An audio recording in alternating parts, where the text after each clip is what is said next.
I was so shocked when I got the call to go to Australia. I was so excited. I started screaming in the phone, and I had to apologize to Reverend Shirley because I was so excited. I asked her if her ear was okay. But Australia was just awesome. Just the beauty of it, the vastness of the Pacific Ocean, and the Sydney Harbor, just beautiful, just beautiful. The sights were gorgeous, but most of all, the atmosphere of when everyone had gotten together.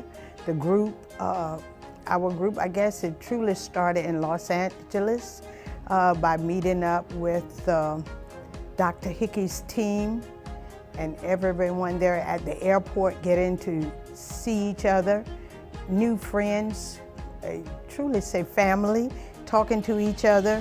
One of the first things that I had prayed before we left was, God, I want to minister to the church that we're going, but since this time it'll be just that one service, I really want for the team, for us, the travelers, as Dr. Marilyn calls us, to minister to each other. And there was a lady sitting across from me.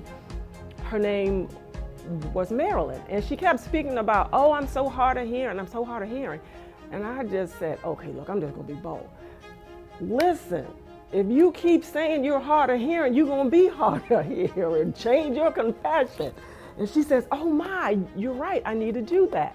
So I said, okay, Lord, I'm gonna be praying for her. And so in one of the morning meetings with Dr. Marilyn Hickey, because I had been praying, Lord, let her just call for healing in our meetings here. And she did. There were so many people, and we were on a time limit. Time came, and we had to leave. And there were still people that had not been prayed for.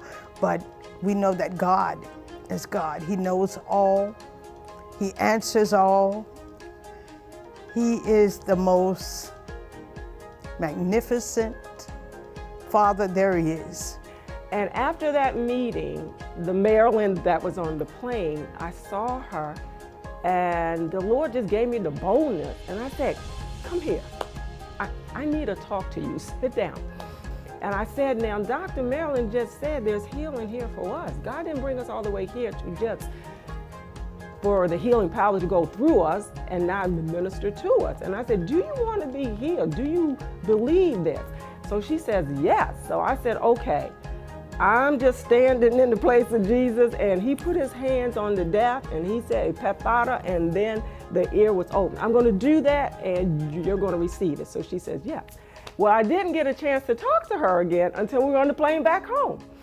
And I didn't say anything, and she said, oh yeah, I meant to tell you.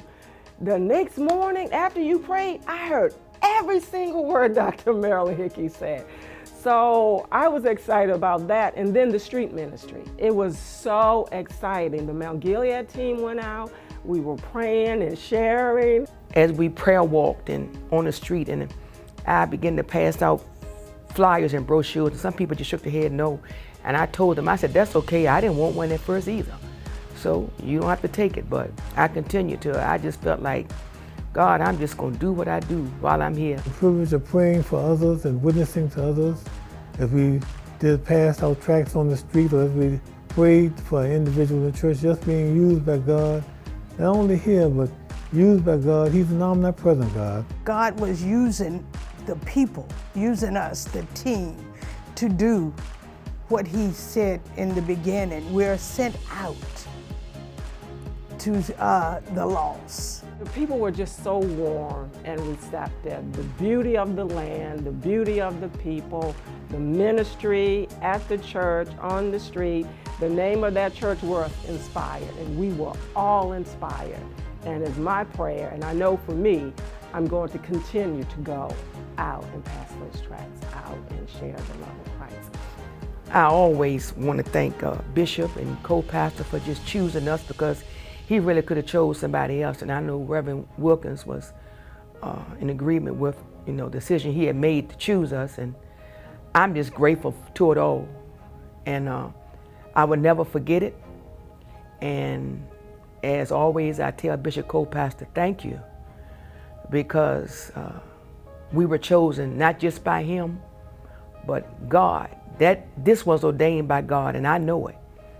And so I just know that God got his hands on us, and God got his hands on his church, and God got his hands on Bishop and Co-Pastor. To God be the glory for the great things he has done.